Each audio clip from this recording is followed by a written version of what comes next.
Hi and welcome back to my series Folklore Deep Dive, in which we take one subject within folklore and talk about it for one full month. And this month we're going to be talking about anything to do with the water and the sea. And I just want to shed some lights on one of the most famous stories that we have, The Little Mermaid. It was written by Hans Christian Andersen and it tells the story of a young mermaid that wants to go ashore. We all know it, of course, but there are quite some big differences between the original tale and what Disney made famous. So, it all starts the same.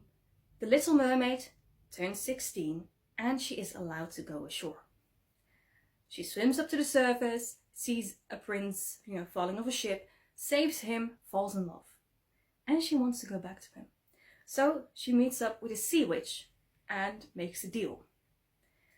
In order to get her legs, she will have to give up her voice, and then she can go up to the shore to meet the prince and hopefully fall in love. But there's a catch.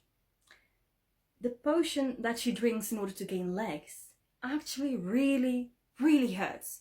Every single step she takes feels as if she's stepping on knives. And her voice is gone, and she only has 3 days in order to let the prince fall in love with her. Otherwise, she'll be turned into sea foam. Bit higher stakes than Disney tells you, right? So she goes up to shore, meets the prince, and the prince is kind of interested in her because she's pretty and she's kind of funny.